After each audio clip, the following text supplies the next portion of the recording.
آپ نے ایسی کہانیاں اکثر سنی ہوں گی جو قلعوں اور محلوں کے ذکر سے بھری رہتی ہیں، مگر آپ نے ایسے قلعے اور محل نہیں دیکھے ہوں گے جو کہانیوں سے بھرے ہوتے ہیں۔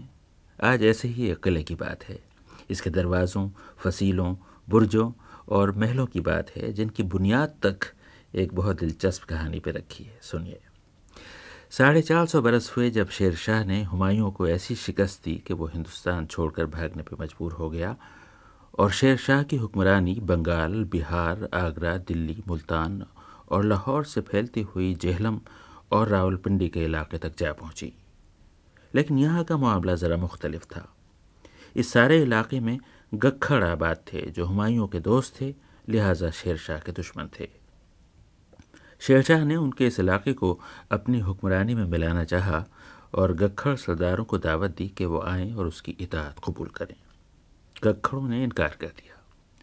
شیر شاہ کی آنکھوں میں خون اتر آیا اور اس نے گکھڑوں سے کہا کہ ٹھیک ہے، خدا نے چاہا تو میں تمہارے سینے میں ایک ایسی میخ ٹھوکوں گا جسے کوئی قیامت تک نہیں نکال سکے گا۔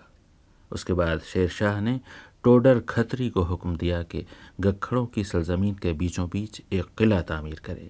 اس کے لیے اس نے پیسہ دیا اور واپس آگرہ چلا گیا۔ اس پر تمام گکھڑ سردار جمع ہوئے اور اعلان کر دیا کہ علاقے کا کوئی بھی شخص قلعے کی تعمیر کے لیے مزدوری نہیں کرے گا، دیکھتے ہیں کہ پھر قلعہ کیسے بنتا ہے۔ تمام گکھڑ آبادی اپنے سرداروں کی تابع تھی، کس کی مجال کہ اس حکم سے سرتابی کرے۔ چنانچہ ٹوڈر کو پتھر ڈھونے اور تراشنے کے لیے علاقے میں ایک بھی مزدور نہ ملا اور قلعے کی تعمیر شروع نہ ہو سکی۔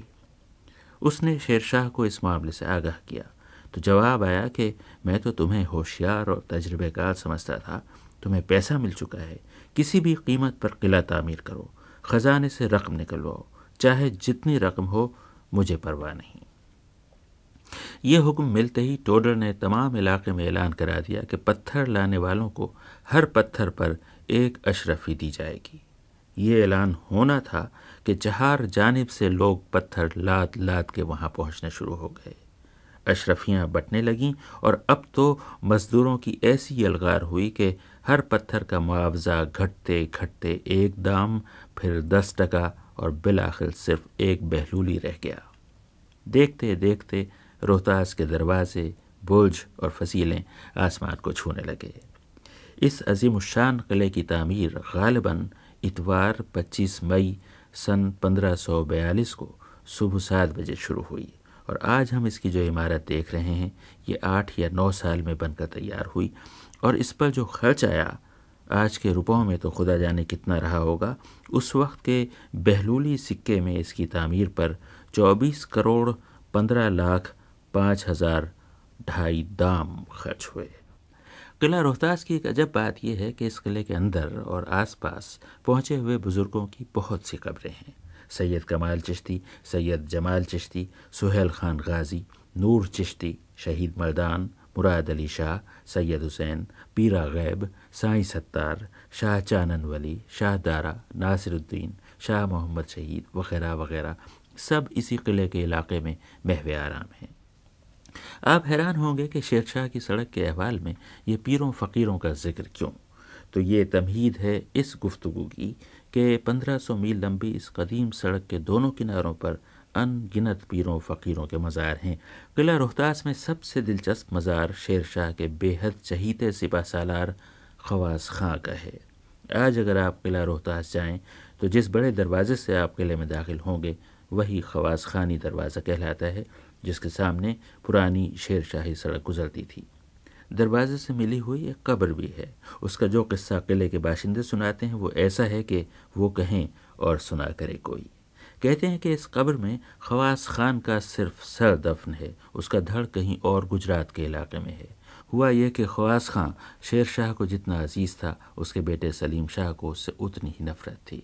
تخت سنبھالنے کے بعد سلیم شاہ نے خواص خاں کے خاتمے کا منصوبہ بنایا اور 7 آدمیوں کو دلی سے روہتاس بھیجا کہ منہ اندھیرے جب خواص خاں تنہا قلعے سے نکل کر کمال چشتی کی قبر پر حاضری دینے جاتا ہے، اسی وقت اس کا سر تن سے جدا کر دیا جائے۔ یہ لوگ آدھی رات کے بعد روہتاس پہنچے اور خواص خاں کی گھات میں بیٹھ گئے۔ صبح تڑکے خواص خاں بڑے دروازے سے باہر نکلا۔ خواص خاں کو دیکھتے ہی 7 اس پر جھپٹے اور تلوار کا ایسا وار کیا کہ سر کٹ کر گر گیا۔ البتہ کہتے ہیں کہ تن بدستور روزے کی طرف چلتا گیا، بلکہ رکے بغیر اور آگے نکل گیا۔ اس کے قاتل اس منظر کو دیکھتے رہ گئے، یہاں تک کہ دن نکلا اور اب جو لوگ ادھر سے گزرے تو انہوں نے دیکھا کہ پنجاب کے سپہ سالار کا سر خون میں لت پت پڑا ہے۔ فوراً ہی کوہرام مچ گیا، کیونکہ خواص خاں تنہا شیر شاہ کا نہیں بلکہ تمام آبادی کا چہیتا تھا۔ اب جو قاتلوں کو پتہ چلا کہ انہوں نے ایسے نیک شخص کو قتل کیا ہے تو قلعے والے آج بھی قصہ سناتے ہیں کہ وہ ساتوں وہیں دروازے کے برابر والی فصیل پر چڑھے اور وہاں سے یہ اعلان کرتے ہوئے کہ ہم ہی خواص خاں کے قاتل ہیں، اوپر سے نیچے چھلانگ لگا دی۔ قلعے کی دیوار کے پاس 7 قبریں آج بھی موجود ہیں، لوگ کہتے ہیں قاتلوں کی ہیں۔ خواص خاں کا سر دروازے کے اندر دفن کر دیا گیا اور اس کا دھڑ، لوگ یہ سناتے ہیں کہ ضلع گجرات میں لالا موسیٰ کے علاقے میں خواص پور گاؤں کے قریب چند عورتوں نے دیکھا کہ ایک دھڑ سر کے بغیر چلا آ رہا ہے۔ چنانچہ پنجاب کے سپہ سالار کا دھڑ وہاں گاؤں میں دفن ہے۔ ایسے ہی موقعوں پہ کہا کرتے ہیں اللہ جانے۔ روہتاس کا ایک اور قصہ میں آپ کو سناتا ہوں، یہ کانوں سنا نہیں بلکہ آنکھوں دیکھا ہے۔ قلعے کے 12 شاندار دروازے، 70 کے قریب برج، 2000 سے ذرا کم کنگرے، 9500 سیڑھیاں، 5 نقار خانے، 3 باولیاں، 1 شاہی مسجد، پھانسی خانہ اور شیر پنجرہ دیکھتے ہوئے اور بہت بلند رانی محل کا نظارہ کرتے ہوئے سفید محل کی سیڑھیاں چڑھ کر سب سے اوپر والے کمرے میں پہنچے۔ ہو نہ ہو یہاں بادشاہ رہا کرتا ہوگا۔ بعد میں یہاں اکبر کا سپہ سالار مان سنگھ رہا، چنانچہ یہ مقام آج تک حویلی مان سنگھ کہلاتا ہے۔ اینٹوں کی اس عمارت پر کبھی روغنی پلاسٹر کیا گیا ہوگا، اب اس پلاسٹر کا ذرا سا ٹکڑا ایک جھروکے کی چھت میں باقی بچا ہے۔ میں قریب جا کر اسے غور سے دیکھ رہا تھا اور سوچ رہا تھا کہ کیا خبر پرانے زمانے کے لوگ اس دیوار پر کچھ لکھ گئے ہوں۔ اچانک میری نگاہ کچھ تحریروں پہ جم گئی، وہ جو پر تراش کر قلم بنائے جاتے تھے اور انہیں سیاہی میں ڈبو کر لکھا جاتا تھا، انہی قلموں سے جھروکے کی چھت پر کچھ لکھا ہوا تھا۔ میں نے دوسرے لوگوں سے اس کا ذکر کیا تو ایک مجمع وہاں آ گیا اور کسی نے اوپر چڑھ کر ان تحریروں کو پڑھا تو وہ فارسی اشعار تھے، کچھ لوگوں کے نام لکھے اور کچھ تاریخیں بھی درج تھیں۔ میں نے ان بچی کھچی تحریروں کی تصویریں اتاریں اور اپنے ساتھ لندن لے آیا۔ یہاں وہ تصویریں میں نے تاریخ کے اور قدیم فارسی کے استاد اور محقق ڈاکٹر ضیاء الدین احمد شکیب کے سامنے رکھ دیں، جنہوں نے نہ معلوم کیسے کیسے جتن کر کے انہیں پڑھا اور پھر لائبریری جا کر باقی تحقیق کی۔ اب ڈاکٹر شکیب میرے ساتھ موجود ہیں اور ان تحریروں کا راز کھلنے کو ہے۔ جی شکیب صاحب، ان تصویروں میں آپ نے کیا دیکھا؟ رضا علی صاحب، یہ کوئی باقاعدہ کتبے تو نہیں ہیں۔ ظاہر بات ہے کہ وہاں کچھ دیر کو جو سپاہی یا عمرہ ٹھہر گئے تھے، ان لوگوں میں غالباً کچھ شعر شاعری کا مشغلہ تھا، تو انہوں نے جو شعر وہاں کہے وہ اس دیوار پر لکھ دیے، اور شاید چھت پر اس لیے لکھے کہ مٹ نہ جائیں۔ جی۔ اور یہ ہوا کہ مٹے نہیں اور آپ اس کی تصویریں لے کے آئے ہیں۔ کس قسم کے شعر ہیں یہ شعر بہت دلچسپ ہیں۔ اس میں بے ثباتی دنیا کا احساس ہے، جس میں کہا گیا کہ ما و زمانہ خوں گریم، کہ ہم اور زمانہ خوں رو رہے ہیں۔ ایک جگہ تو کہا ہے اس نے کہ چوں سنگ فلاخنم بگردے سر خیش، یعنی کیا مطلب؟ یعنی پورے شعر میں انہوں نے یہ کہا ہے کہ جس طرح سے گوپر میں پتھر رکھ کے پھینکا جاتا ہے، انسانوں کے سر ویسے پھینکے گئے ہیں۔ اچھا، تو یہ جو گویا یہ عمرہ یا منصبدار وہاں جنہوں نے یہ تحریریں لکھی ہیں، ان تحریروں سے اندازہ ہوتا ہے کہ بے حد مایوس۔ جی ہاں، اس کا کچھ پس منظر بتائیے۔ ہار ہوئے سپاہی کا احساس اس میں ہے، اور اس کے پیچھے کچھ تاریخی شہادتیں بھی ہیں۔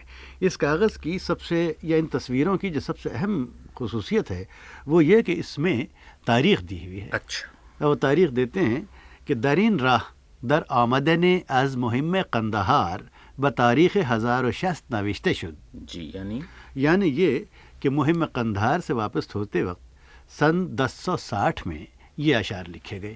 اچھا، تو یہ مہم قندھار تاریخ میں ملتی ہے آپ کو؟ جس تاریخ کی یہ تحریر ہے، جی، اس سے سال بھر پہلے ایک واقعہ ہوا تھا۔ واقعہ یہ تھا کہ اس زمانے میں قندھار کے قلعے پر شاہ جہاں نے دولت خان نامی ایک امیر کو مقرر کر رکھا تھا، جو بڑا وجیح تھا لیکن بہت ضعیف، بوڑھا ہو چکا تھا۔ وجاہت کی بنیاد پر تقرر کر دیا۔ چونکہ شاہ عباس ثانی اور جہانگیر میں بڑی دوستی تھی، یہ گمان بھی نہیں تھا کہ حملہ ہوگا، لیکن شاہ عباس ثانی شکار کھیلتے ہوئے قندھار پہنچ گئے اور پہنچتے انہوں نے قلعہ بھی لے لیا۔ نتیجہ یہ ہوا کہ جو مغل سپاہ تھی وہ پسپا ہو کے وہاں سے بھاگی، اسی میں یہ لوگ بھی آئے جی، اور انہوں نے غالباً روہتاس میں پڑاؤ ڈالا۔ روہتاس میں انہوں نے پڑاؤ ڈالا۔ اس میں کچھ نام تاریخی ہیں، جیسے شیخ نعمت اللہ، یہ 500 شیخ نعمت اللہ 550 سوار کا آدمی ہے۔ یہ 550 سوار اس عبارت میں نہیں، لیکن میں جانتا ہوں کہ شاہ جہاں نامے میں ان کا تذکرہ ہے کافی، گویا 500 ذات اور 50 سوار کا مالک یہ تھا۔ ان کا نام دیوار پہ قلم سے لکھا ہے، نام لکھا اور ہوا کیا ہے۔ نام پڑھے جا رہے ہیں؟ ایک اور نام ہے میر شریف کا، یہ 1200 سوار یعنی 1200 سوار کے آدمی تھے یہ۔ اچھا، لیکن جو شعر سب سے زیادہ جن کا مطلب میں نے آپ سے بیان کیا جو پڑھے جاتے ہیں وہ کسی سرور بقلانی کے ہیں۔ ان کے بارے میں پتہ نہیں چلتا کہ ان کا منصب کیا تھا، مگر ظاہر بات ہے کہ یہ بھی کچھ ہوں گے اس میں۔ یہ تھا قلعہ روہتاس کے سینکڑوں قصوں میں سے ایک اور قصہ جو قلعے کا حال جاننے میں محققوں کو بہت مدد دے گا۔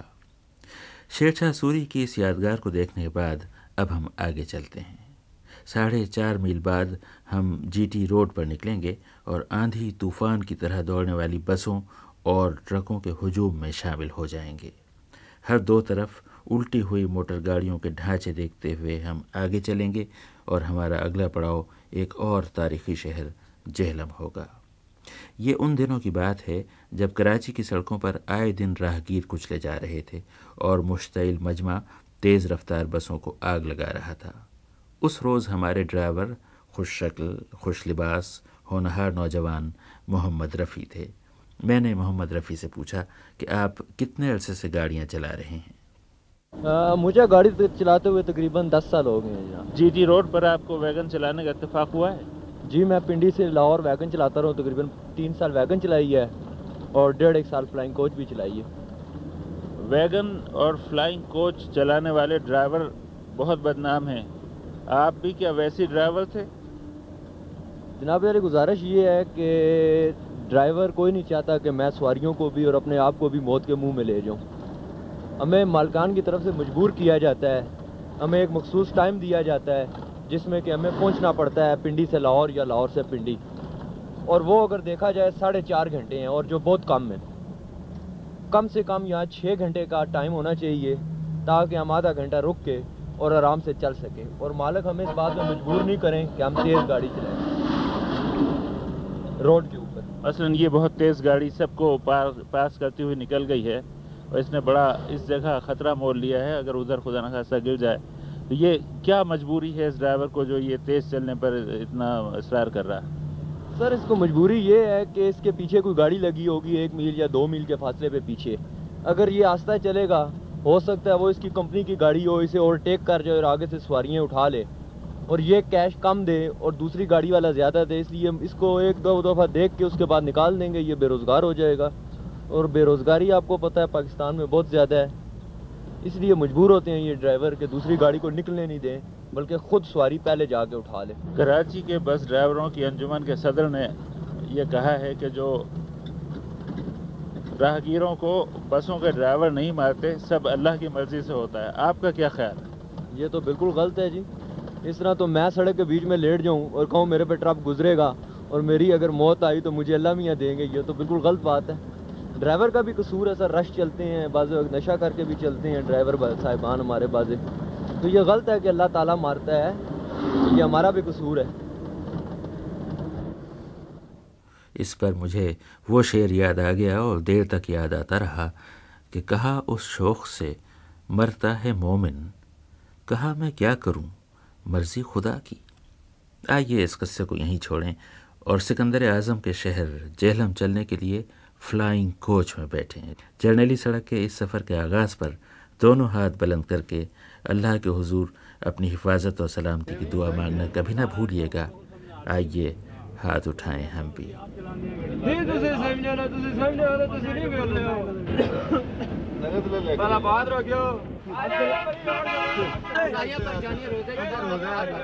بات